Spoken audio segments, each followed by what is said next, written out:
Thomas M. Dykers, retired.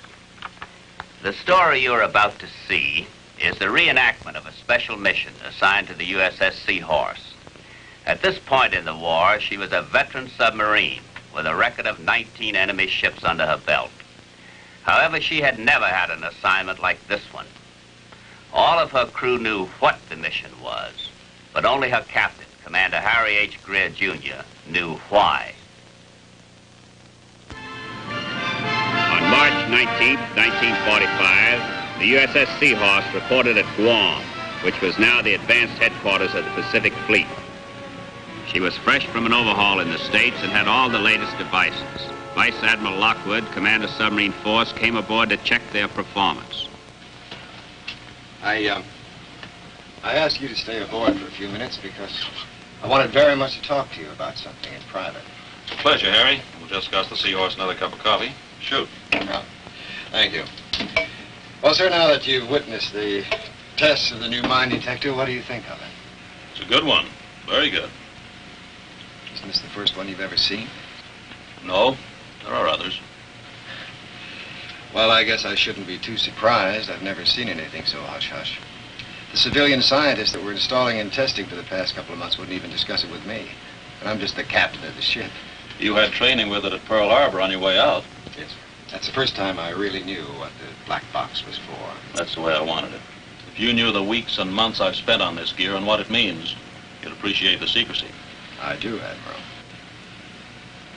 But to get to my point, ever since we waltzed through the dummy minefields at Pearl without touching one of them, the wheels have been going around in my head till I'm buzzing. I want your permission to try to go through the minefields at Tsushima Straits and make a patrol in the Sea of Japan.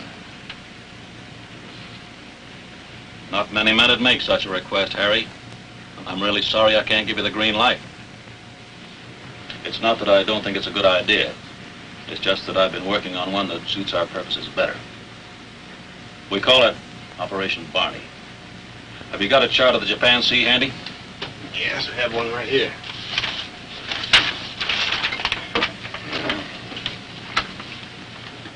Now, there's not much shipping left out here in the Pacific, thanks to you boys. But back here, in the Sea of Japan, they hardly know the war's on. They feel pretty safe behind the mine barriers that close off the only entrances from the outside. The lighthouses are burning and ships are using running lights just like in peacetime. It's the last open sea lane they have for supplying the home islands. I don't understand, sir. That's the very reason I want to get in there. And you'd sink some ships, too. But think about it like this. After that, that'd make it pretty tough on anyone else who tried it. Now, my plan calls for sending 9 boats through at the same time. They'd fan out to various patrol areas. And when they started shooting all at once, the Japs would know it wasn't some isolated sub that managed to squeeze in. We're trying to make them quit. And unless I miss my guess, this is going to help. I hope we're one of the 9, sir. I've got to tell you no again, Harry. You see, I can't send all those boats through a minefield without being sure, and doubly sure, that the new equipment is going to show them where the mines are, and do it every time. Why, we've gone through them like a skier on a slalom. You couldn't want better results. But some of the boys haven't been so lucky. They're not ready to go yet. You are. And here's where you fit into the picture. Before we make the big attempt, it is vital that we know where the first lane of mines we'll encounter are located, at what depth they're planted, and what the distance is between them.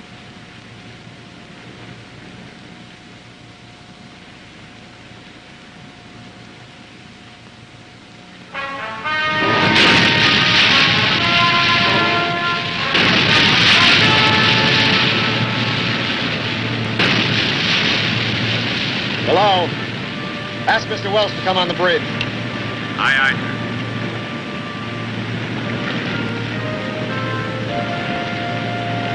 Yes, sir. I didn't interrupt anything important, did I, Ray? Well, yes and no. I just had Joe Sporer over a barrel in an AC-doocy game. Now he'll want to start all over. So a whole quarter riding on it. Well, next time I beat him, I'll donate the quarter to you. There's something I want you to do. You know the intelligence report on the radar stations at Tsushima? Yes, sir. I have it in the safe. You plot them on the chart so we can figure our best approach? Tashima. Floating mine on starboard bow.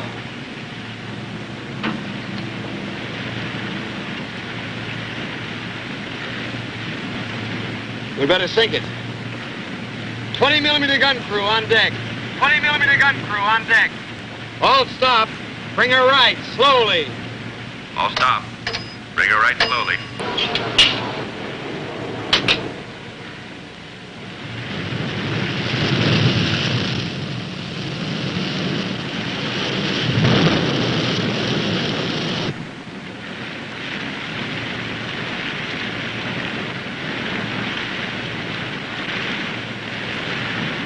Now we'll see if all that gunnery training pays off.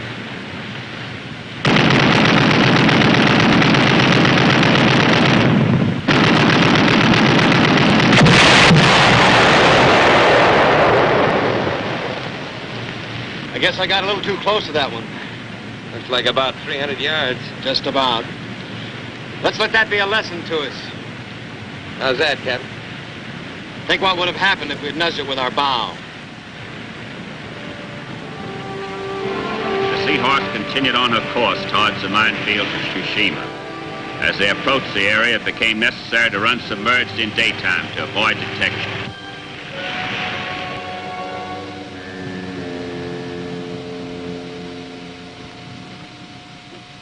Yeah, I figure it's going to be pretty tough from here on in, Ray. Stevens, take a sounding, will you? Aye, sir.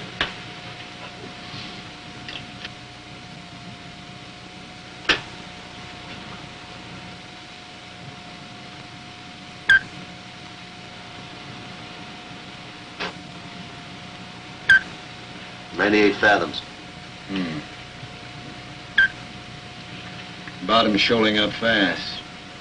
We could pick up our first mines any time. I don't think there's much chance till we get into about 60 fathoms. Now, the way I dope it out, we'll find them right about in here tomorrow. We're going to be in range of all these radar stations when we surface for battery charges tonight. Yeah. If they have any defense in here, we'll find it out pretty soon. Maybe we ought to run out submerged in the afternoon before we surface and back in the morning. Well, we'd spend most of our time going back and forth. We'd never get the job done that way. We may have to fight to stay in here, but we're going to stay. Say, Joe, did you work over that deck gun last night? Yes, sir. Lucky we did, too. Salt water was getting to it. Almost had it frozen. Is it okay now? I say she's ready, willing, and able. Yeah. Well, it's 5 minutes before sunset. Let's go up and take a look around before we surface.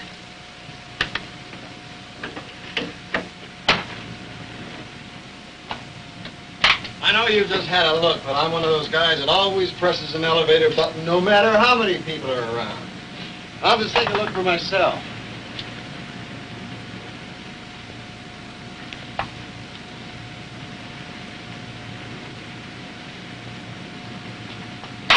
Now let's go. Surface! All right. All ballast tank.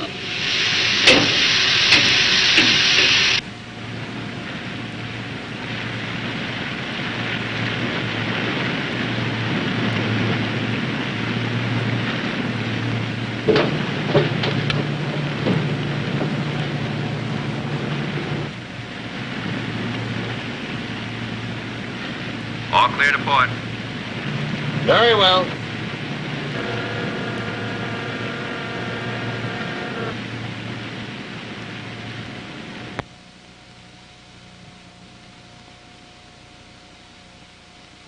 Say, Vega, since when did you become a lookout? Well, Captain told me this morning to put him on. Something about he can see better at night than the rest of us. Yeah, I read something about these country boys being good possum hunters. Since this being your first watch, there's some important things I want to tell you. Now, keep this strap around you so you don't drop the binoculars. And don't let them get wet. Now, being a lookout is a very important job. You're going to be responsible for this $10 million submarine, and maybe the success of the whole mission. And more important than that are the lives of about 90 of your shipmates. You understand that, don't you? Well, there's something more important that you didn't mention, sir. What's that, Vega? There's me. All clear on the radar. Lookouts to the bridge. Start low pressure blowers. Commence battery charge on 2 main engines. All right, up you go. And remember, my wife and kids are depending on you, too. Put the low-pressure blower in all main ballast tanks.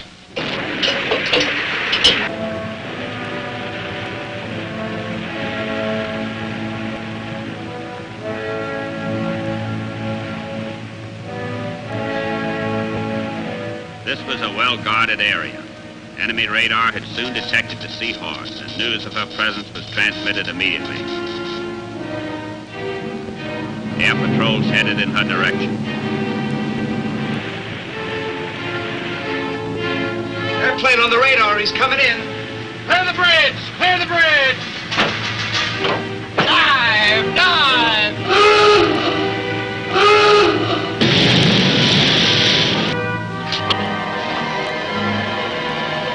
Take her! Take her!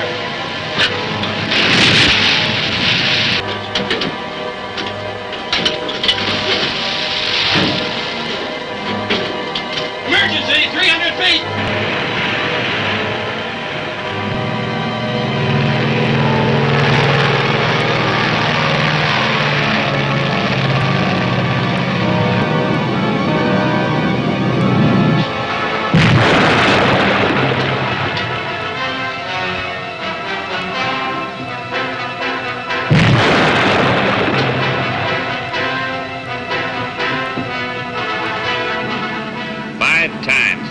Japanese aircraft forced them under. But Harry Greer stayed right in there. He had a minefield to chart.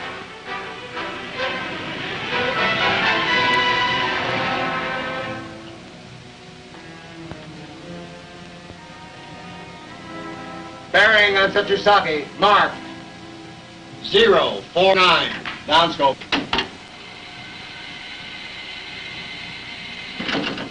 Good fix, Captain. Mine dead ahead. Right, full rudder. Right full rudder.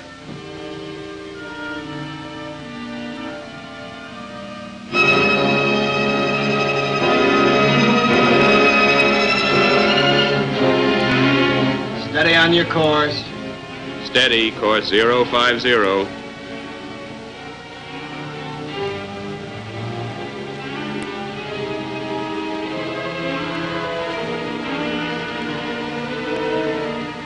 It's going by a beam now. Spotted in range. We've entered the field. We've entered the field. There it is. A little off the port bow.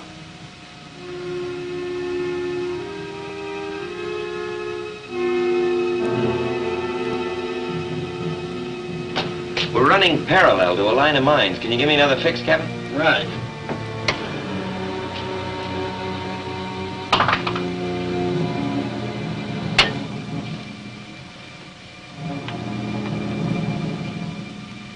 Bearing on Gosaki, mark. 015.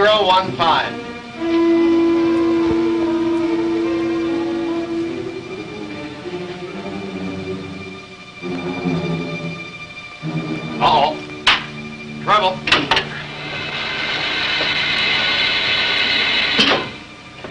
Patrol boat headed right for us. Maybe you'll pass by. Don't bet on it. He knows we're here, all right. Now, they're probably listening buoys as well as mines in this field.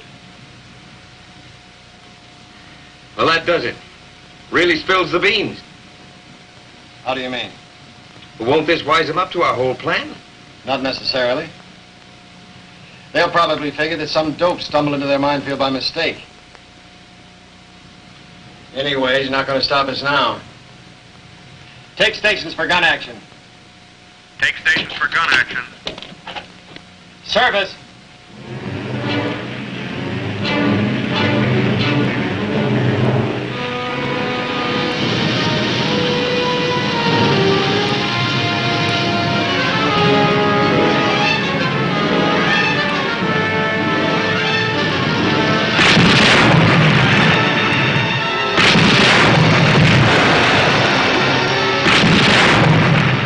After polishing off the patrol boat, the Seahorse went back to her spine-tingling job, right on the enemy's front doorstep.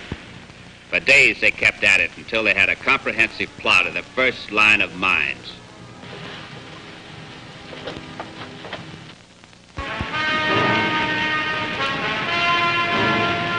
I wasn't so beat, I'd feel awful good about now. All the dope in the bag and heading for the barn. I won't be able to relax until I can get the information back to the Admiral. Sure wish we could use the radio. Too many Japanese direction finders around here. They'd be on us in a flash. We're getting some heavy interference on the radar. I'll drop down and have a look at it.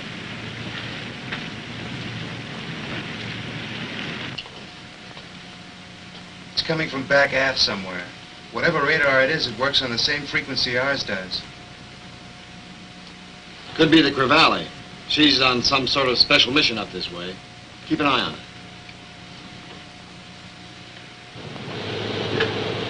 I think it's the Crevalle, Ray. Let's wait and let him catch up. All engines stop. All stop. Bearing on the Crevalle 153, range 6,000 yards. I believe I've got him. That's not the Crevalle. It's an enemy patrol boat. All ahead, flank!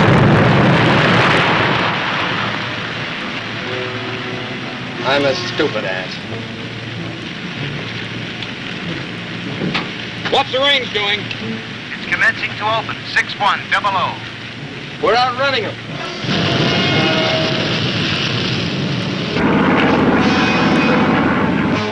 Airplane coming in. Clear the bridge! Clear the bridge! Dive! Dive!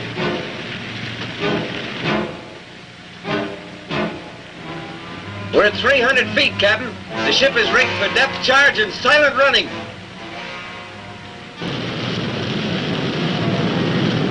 Propellers have speeded up.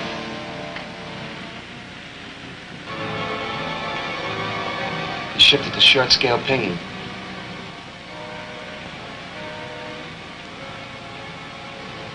Passing overhead now.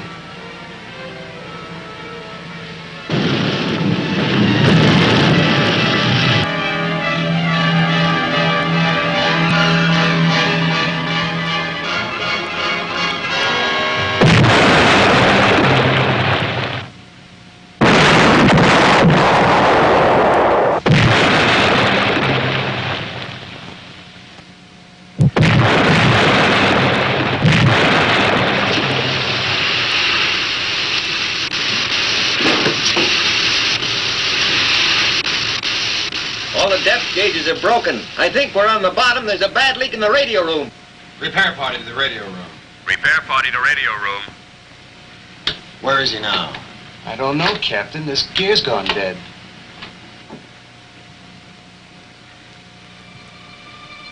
As the hours wore on, the Japanese worked over their stranded victim. The Seahorse was a shambles. Her depth gauges and listening gear were broken, periscopes smashed, diving controls knocked out of line. But worst of all, her radio equipment was flooded out. She was deaf, dumb, and blind. They were deep in enemy waters, and even if they could surface, their chances of getting back with the vital information almost ceased to exist. As the afternoon wore on, the Japanese seemed to pick up a false scent. Their charges were further away.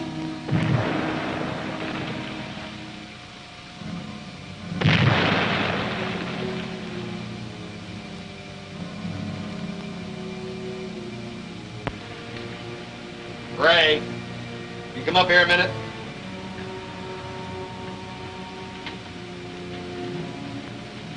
What time is moonrise? 2347. Good. I want to surface as soon after dark as we can. That'll give us time to get away from here before the moon comes up. I hope moving away with their depth charging isn't a trick. They could leave a sleeper up there with his engine stopped. We'd never know it. That's a chance we'll have to take. You think we could dive again if we had to?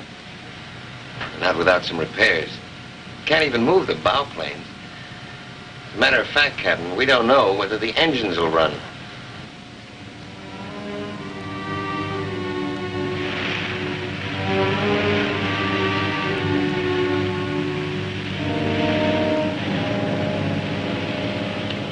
All ahead, flank.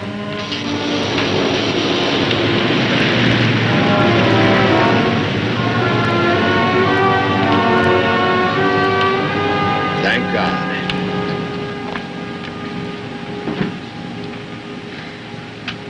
With no radar, we may be running right toward him, Joe. Maybe so, Captain. But this is what I'd call an improvement. Maybe we'll make it. We have to make it if the Admiral's going to get the dope on the minefield. Maybe we better give it to him by radio as soon as we can, just to be sure. Well, that won't be too soon, Captain. I just talked to the chief radio man. He says he's got to tear the transmitter down completely. Watch all the pots of fresh water and reassemble. How long does he figure? Working around the clock, 3 days. 3 days? The Seahorse was in desperate shape. She tried to dive to escape an enemy plane, but the damaged ship went out of control and popped to the surface again. Luckily, the plane went by, but they were still deep in enemy territory. Their destruction seemed only a matter of time. If they could get their information to Admiral Lockwood, their loss would not be in vain. Hey, Thompson, hook up that entertainment radio in the shack. We'll try to receive on it. No antennas up. Looks short, though. It is, but I think it'll be all right for our frequency. You ought to be getting pretty close to a try. A couple of hours ought to do it now. We put so many homemade parts in the transmitter, I can't promise anything. You and the skipper can keep the enemy off us till then. We'll get something out of this transmitter. I hope it isn't just a puff of smoke.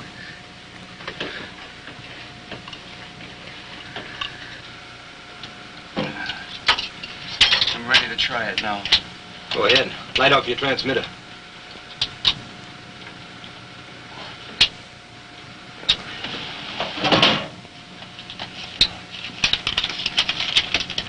Here's the message.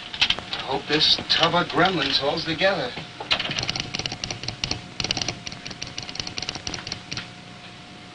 Is the transmitter putting out? Yes, sir. We're calling both. Pearl Harbor and Guam. Yeah, we raised somebody. They said to go ahead with a message. Wait a minute. What's the matter? That's a Japanese. I can tell by the way he's hitting the key. He's been trying to fool me for 3 years. I better switch to 8400.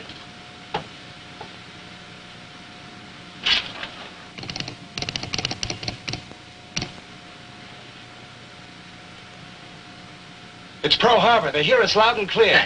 We'll give them the message. Now all we have to worry about is our skins.